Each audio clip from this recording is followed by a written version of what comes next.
Hey team. So it's August, it's Team Cup month. It's crazy exciting or not. I feel like we all come into August with these huge goals and we're ready to crush it and we're coming out of summit and just like ready to do it, right? Ready to make things happen. And I told a lot of my coaches ahead of time that I didn't want to instill fear in them, but that I wanted them to be, prepared that August is a really hard month. It was my hardest month that I've ever had in the business last year. It did set me up to better be able to handle September and October, which were also slower than I expected, and even November. And things really started to turn around in December, but August was the hardest month. And last year, I started August at Success Club -2. For the first time ever, I had a return. Talk about a terrible way to start the month. And that kind of got to me mentally like, well, guess what happened this year? I had a return and I started it at -2. But then I logged in yesterday and I'm at -4. -4. I was like, usually by this time, like a full week into the month or a little bit more, I'm at least at Success Club 4. And instead of that, which would only bring me back to 0 now, I'm at -4. I was like, wow. I feel like the devil knew what my goals were for this month. He knows that everything has been turning around lately. And I just see my business as a continual like roller coaster, which it is. But I also feel like every time I take a step forward, there's somebody meeting me and testing me. And I feel like I take a step back. And so it's tough, right? This is why personal development is so necessary in the business. But today, I want to share with you that it really isn't just personal development that's going to do it. And I think there's a lot of strong Christians on my team. And even for those that aren't, I hope that you still take away a lot from this today because I've been finding myself very stressed and overwhelmed lately. And I remember all too well that this happened. Yes, I've got pregnancy fatigue going on and just a busy phase of life. And so that plays into it. But I also realized that this is how I started August. Last month, I had like all this energy I was putting into my team and Team Cup and all these challenges and things planned. And we all started off really strong for a couple days. And then people stopped checking in. People weren't really doing the challenges. It kind of started to fall apart. And I remember just wanting to be like you guys, if this is how you are every month, you're never going to be where you want to be. You're never going to meet your goals. Like you can't just let it get the best of you and fall in and fall out. I already told you ahead of time, August is hard. So you've got to push 3 times harder than you planned on pushing. So you might need to stay up later or get up earlier. Like you just need to show August how bad you want it. If these are your goals, you got to do it. You can't let the best of you and let it, get you into that defeatist thinking. Um, but I know how easy it is for that to happen. And I think I'm noticing a lot of my coaches, especially my newer coaches now, are hitting the point that about like 3 months in the business where I felt like I had all these goals and saw what was starting to be possible, and that I really wanted now to push a lot harder, a lot farther. I was pushing for diamond. And in that, I lost my focus. I started to focus too much on the business aspect of it and not enough on me. And we are in the business of like helping people, and that starts with you. So if we just start to look at it like Success Club points and, getting on that cruise and winning these trips and rank advancements and income, we will lose, we will get in our own way. We will lose the focus on what matters. We will feel like we're working harder than ever and yet getting absolutely like nothing from it, nothing. It's just not working. And I remember I just felt like I kept hitting a wall again and again and again. And I had to just bring it before God and be like, what am I doing wrong? Like, why is this not working? I'm doing everything I'm being told to do. And I feel like what he showed me was a couple of things. And I think a lot of the times it's you really aren't, you're telling yourself you're trying. Right. So there's two for me, it was the latter of this. But the first one I can see in a lot of my coaches is you have these big goals and you really want it and you're telling yourself that you're trying. But to be honest, like if you haven't given it all you've got, you didn't really try. And I know that's a sobering thought and I know it's hard to hear. But a lot of times I feel like I've got coaches that are telling me like they're trying so hard, but they send one invite a day, maybe, or one follow up, and that's not your power hour. That's not going to build you a successful business. It's 3 to 5 friends a day that you add to your network, 3 to 5 messages, like building a relationship, 3 to 5 invites, and hopefully 3 to 5 follow-ups that you should have if you're always doing those other things. And then, checking in with your groups and stuff. But it's all of those every day. It's not when you feel like it. It's not when it's convenient. It's not, I know that there's going to be times it's not convenient. And often that's every single day. But if you want it that bad, like that's why the majority of people, there's 90%, 98% of people living one way and 2% of people living the other way. And I want to live in that 2%. I want to be that person who overcomes my excuses and gets it done no matter what it takes because I know where I'm going. I know what my goals are. I know what my why is. And I believe that God blesses how hard that I'm working and where my heart is. But here's the other side of it. Sometimes that's the problem is that a coach really isn't working nearly as hard as they think, and they're letting kind of life get the best of them.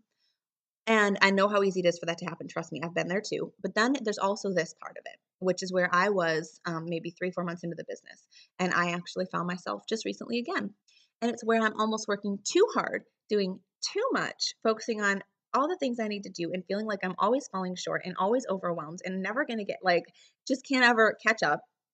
And God doesn't want me living that way either.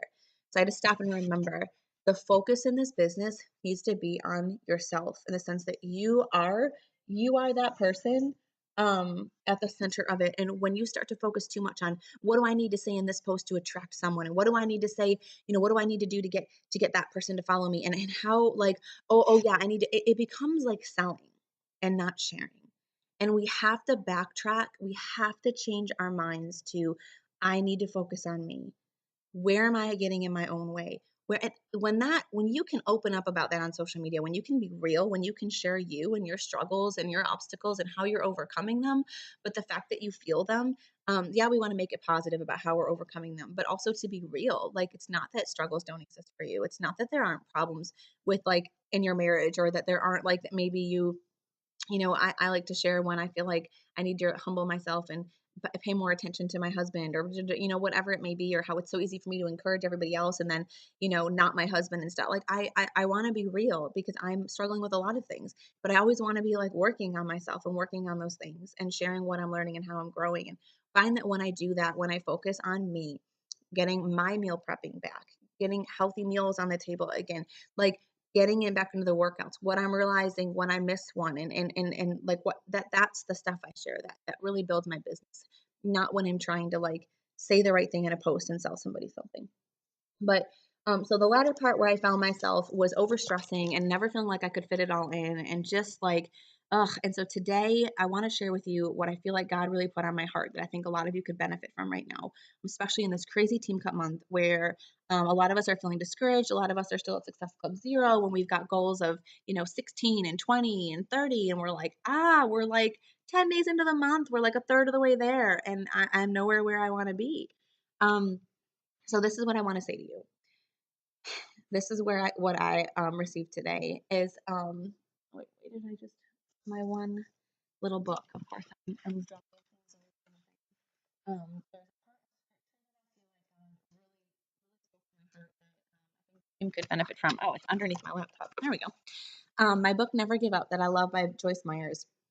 She talked about how like a part of it's titled You Have Not Passed This Way Before, about like doing things that you haven't done before, which is required in this business all the time, be it setting up a like page or sharing yourself more openly on social media, applying a discipline to doing like a daily power hour to, whatever it may be, or your workouts. And here's what she said. It's important to remember God is on your side as you go into new situations because the enemy will always be lying in wait trying to keep you from following him. And he said, most of the time, he, like the devil, attempts to make us turn around and go back to our old circumstances by using the what if strategy. And I'm sure all of us are familiar with this. The goal of this scheme is to stir up such fear that you decide to not walk into the new place. In actuality, it looks something like this. A man gets a new job in a new city. He and his wife have been praying for a new opportunity and a better job for him, and they believe this is it, right? And I remember that's when I believed this was Beachbody. Like 4 months, I wasn't sure, but it was still on my heart. I knew God was leading me to it, but I didn't have the answers. I had a lot of fear. I didn't know if it was going to be right for me, but I finally decided to take the leap to try, right? So these people are so excited because God has orchestrated every aspect of the job search, the interview, and the offer, right? I know that I've seen God's hand on things like this house when we bought it, that I knew this was where he wanted us. Okay, so you're feeling good. He's even blessed this man with a nice raise, and the new company is willing to pay for the moving expenses. Awesome. We had that happen when we moved to Georgia, too. As the man prepares to write his resignation letter at his current job, a question enters his mind. What if I end up having to work a lot more overtime than I have to work here? He brushes that aside, but then he's wondering, what if the cost of living is so much higher where we're going that my raise doesn't make much a difference in our lifestyle? And then he asks himself, what if I don't even like the job after I've done it a while? That night, his wife says to him, I've been thinking, what if the children don't like their new school as much as they love their school here? What if we can't find a church as wonderful as our church here? The man and his wife find themselves being tempted to walk away from the answer to their prayers because of what if questions and lies. This happened to us with our move to Georgia. Almost those exact same scenarios. I was like, Sean, what if you wind up working the same amount there that you did here? What if the quality of life isn't different? What if the commute becomes too long and it's not worth it? What if, like, we can't find a good church? We love our church here, and we almost stayed. And even with this house, the question started to sink in. The fear overtook me. What if Beachbody slows down or there's a period that I can't work it? And then we need a little bit of my Beachbody income to make sure everything's good every month. Just my husband's was a little too tight for this house. I didn't want to put that pressure on me. Like, what if something happens? What if my next labor and delivery is really hard and I can't work for a few months? What if, like, what if? And I almost walked away from where I knew God wanted me to be. And sometimes that's us in this business. And I know some of you have been there. Like, this is where God wants me, but what if I could make money somewhere else quicker? What if I could just go back to work part-time and like, that would be what if and we allow ourselves to be pulled away from where we're meant to be. And we'll always be like a wave being tossed here and there if we allow ourselves to be double-minded like that. So it says you have to stop relying on your mind and follow what God has placed in your heart. You have to refuse to fear and begin thinking like things different. Like, what if we're so radically happy in our new city that we never want to come back here again? What if this job is the best thing to ever happen to our family? But do we ever think like that? No, we're so quick to think negative, right? The enemy will call to your attention every possible negative about a new situation. He will not bother to mention any of the positives. But to focus on the positives, you have to spend time with God and be willing to follow the ark as the Israelites did. Don't be afraid to step out and do something new. Perhaps you haven't passed this way before, but God is with you. So press through the fear and the opposition and refuse to give up. See a lot of coaches who like they tried, they're stumbling, like, oh, it's just not happening quick enough. And I know I was there, like maybe this isn't for me. Maybe I'm just, and that's the thinking that we need to combat. Like, what if I'm just not any good at this? What if I'm just not cut out for this? What if this is for Kim but not for me? What if I'm gonna make if you're thinking that way, you are going to completely sidetrack yourself and your success in this business. Or like, I don't know enough about a like page to create it yet. I don't really have a good, I'm not talking with people very good. It's just not a strength of mine. So I'm not having success. I'm not going to be good at it. Like, what if what if I can't speak to those people? What if I can't start that fit club? What if I don't know enough? And that holds us back every time, right? So after that aspect of actually like, making sure that we are keeping those positives in our mind and following what God's placed on our heart, not being double minded. They also said that there's the importance of time, that God has an appointed time for every purpose under heaven. And I want you to know that God has his own timing. So sometimes he'll place something on our heart and he'll give us this big dream. And we think that means it's meant to happen tomorrow. And it's not. Like the Bible is full of people who waited 10 years, 20 years, 30 years, 40 years. Are you willing to wait?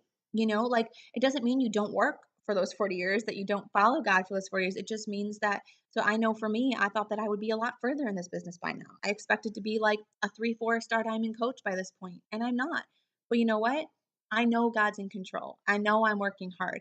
And what I found is that when I trust in him and his timing, it takes that pressure off of me to like make it happen. Again, it doesn't mean I'm not working just as hard. I am, but it means that I don't have to like beat myself up and then set these goals that then I feel like I don't hit and then I feel like I failed. Like, yes, I still hit the goals, but if I don't hit, or I still set them, but if I don't hit them, it's no longer, geez, Kim, you're a failure. You shouldn't do this. Like, what if this isn't for you? You're not able to make it happen. No, I trust God's timing. There's things he's teaching me. Maybe I'm not a 5 star diamond coach yet. Maybe I don't deserve that yet because I still have a lot to learn to get there. And I trust him to lead me in his perfect timing. So it says trying to move outside of God's timing, either too quickly or too slowly, will cause you the kind of frustration that makes you want to give up because his presence will not be there. So be praying for his timing for you and your business. And also said, I believe we allow ourselves to become overly concerned with our weaknesses. When faced with a new situation or opportunity, we often think of all the reasons why we can't do it. I don't have enough experience. I don't have a college degree. I don't speak well with people or in public. My communication skills are bad. My computer skills are rusty. I'm not sure that I'd be getting good at this. I've never been successful in a diet in my life, or I've never been able to stay consistent with anything in my life. I don't know if I can do it. This kind of self doubt will sabotage you before you ever get to the new place that God has for you.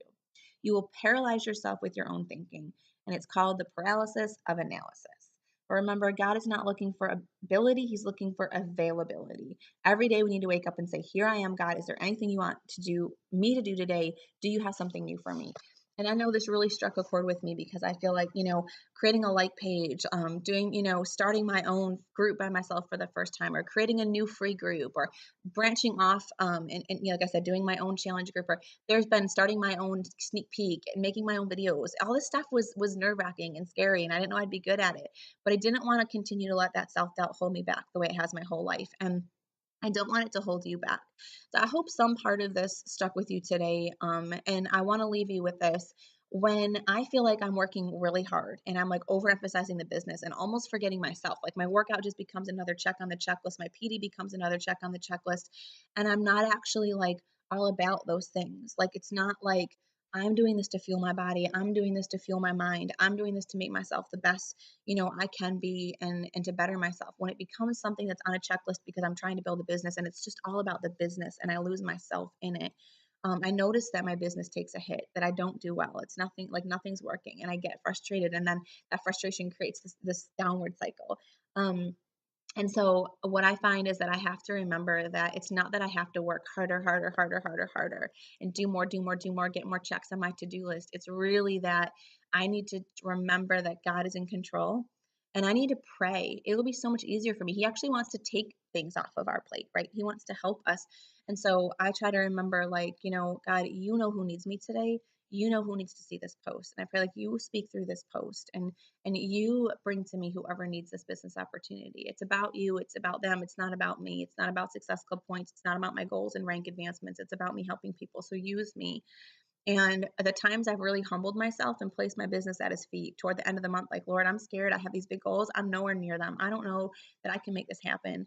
And I think that's where you want me, to remember that I'm not the one that makes this happen. You do. I do my part. I plant these seeds faithfully all month, and I have to do it faithfully. Don't plant, in or pull up and doubt what you planted in faith. So plant them faithfully, and then say and follow up faithfully, and have faith and confidence in myself and in God, but also to know that ultimately God's the one that brings the rain. He waters those seeds, and in His perfect timing, those people will be ready. To remember to do it with a smile on your face, to do it faithfully, to trust the process, and to trust God that He is over your business. So, yeah, you're the CEO, you're responsible for your own success. It's up to you to do this every day and to leave no stone unturned, and to have your heart in the right place, and to be working on yourself. But also, like, I believe that God is over all of that. And so, when you fail or you mess up, He can bridge that gap. Like when you don't say the right things in a post, He can make it so somebody hears what you meant or what they need to hear. And so just remember to take Him with you every day into this business, because He will help you in unbelievable ways. And that's what I want to close with, is this message from Psalm 121. I lift my eyes up to the mountains. Where does my help come from? My help comes from the Lord, the maker of heaven and earth. And I think it's just so important to remember that that is where our help comes from in this business. If you're on my team, most of you have a really strong faith too. And I think sometimes we forget they're not separate. That it comes into this business. It's the lens through which we view and work the business. And so remember to have that faith in Him, and in yourself, and do not doubt. All right. So I know it's a tough month. Look at me. I'm at -4 to start it off. And I do not doubt, I may not be at Success Club 35 at the end of the month, but I do not doubt that if I don't give up, and if I work hard, and if I pray and I do this in faith this month, on trusting in Him to make it happen, that it will. And I hope you all do the same thing. And I know that there's obstacles right now, pregnancies and moves and babies, and we're tired. But remember that those things only stand in your way if you let them. And it's up to you to find a way to go over, under, around. That's how you get to be Melanie Mitro. That's how you get to the top. That's how you get to financial freedom and debt-free living. And, whatever your goals are, you get there by figuring it out. If it means less sleep, if it means less TV time, find what you're willing to sacrifice and what you're not, and get smarter about the way you're working. Keep the focus on you. Keep that faith in your heart. And again, do not doubt.